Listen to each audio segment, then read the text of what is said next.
is no doubt that the old system of benefits is complicated. There's all of these benefits, and then there's working tax credits, child tax credits, job seekers allowance, employment and support allowance, housing benefit, and income support.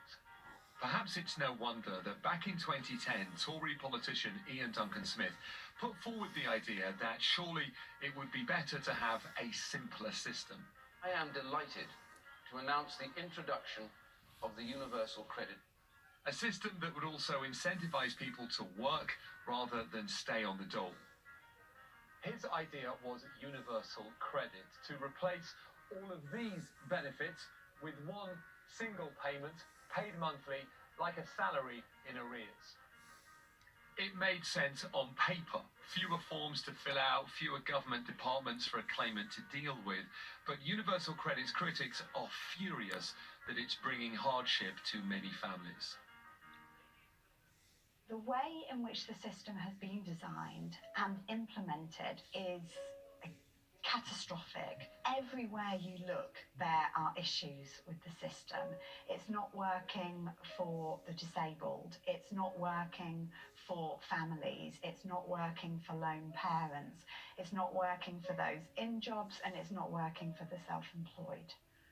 Well, in many cases, it's been devastating. It's led to severe mental health issues. People have been put under direct stress from what they've had to come through. We know that people have been evicted from their homes and forced to go to food banks in order to just keep themselves fed. Torbay, Devon, the English Riviera. On the surface, a well-heeled corner of England, known for its palm trees, holidaymakers and retirees. But there's another side to the town. Ellie Wall and her team of volunteers run Humanity Torbay, an advice centre and food bank that until recently largely catered for rough sleepers and those with addiction problems. Hello, Richard. Hello, I'm Ellie. Hi. Brilliant to meet you. Nice to meet you. Come in. Yeah, thanks a lot about your work. Thank you. Humanity Torbay. What do you do? We do food here on a Tuesday and on a Saturday. We do homelessness. We go to court with people. We go to tribunals with them. Yeah. We do housing for them. We sort out clothing so people have got clothes. We do a uniform bank here for So children. people can walk in and say, I need a coat, I've got a coat. So, Yeah. and you will... We will give them a coat. Yeah. So this is one of the days when you're Yeah. giving out... And soon after, the type of client coming into Humanity Torbay changed. We were a homeless charity who saw homeless people and dealt with drug addicts and alcoholics. We now, 75% of what we do is actually universal credit related. And you're sure that's accurate? Because So they can don't you imagine just... a skeptic, or you can I want to put maybe a someone complaint watching is thinking, oh, I against wonder if Ellie's a bit political, has she got a point to make? No. Absolutely not. This trend has been replicated across the UK, with the use of food banks increasing by 52% in areas where universal credit has been introduced. While our film crew was in Humanity Torbay, Kerry came in looking for help. You alright? Can I have a food with a...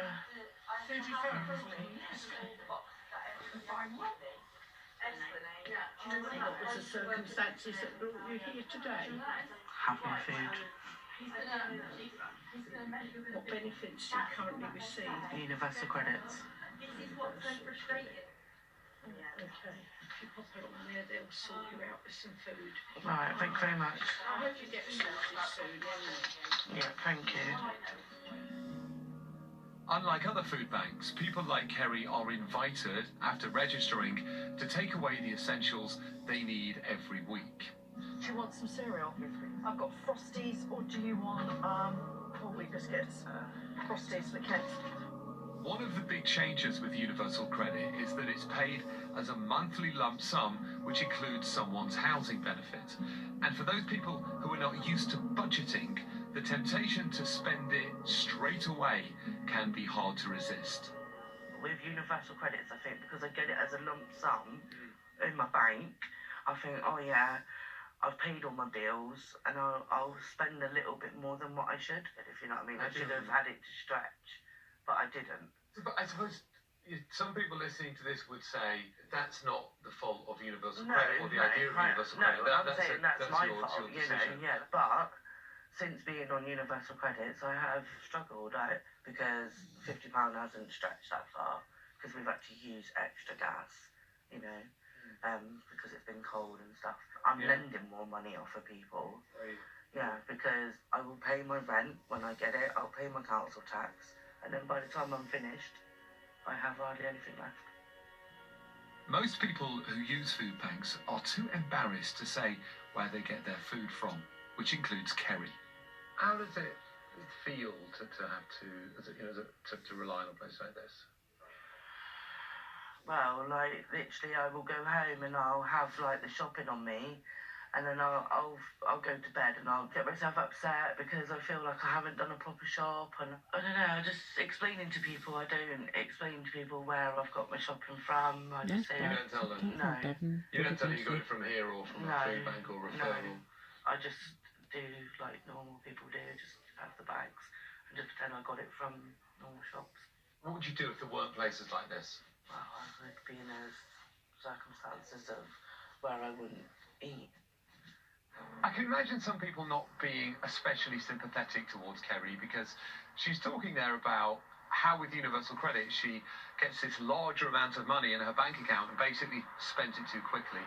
But actually, the more that she spoke, I think the more you realise that for someone like her, a change like that is very dramatic and it creates all sorts of difficulties. I think the idea was that you would have a pay packet that would last you through. But actually a lot of people aren't paid monthly, they're paid weekly, and they're living very much hand to mouth. There isn't extra cash to see them through for a week, let alone 5 weeks. Last month, the government said it will start experimenting with shorter payment periods to help people like Kerry. It also announced that it's going to delay the next phase of universal credit's rollout. But the government still intends to transfer millions more people in the next few years. That includes a lot of people who are on disability benefits, like the next person we're going to see. Emma lives with her daughter in Gloucestershire. They've always lived a quite modest life, but Emma is proud that until recently she was in employment. Worked all my life, worked since I was 14.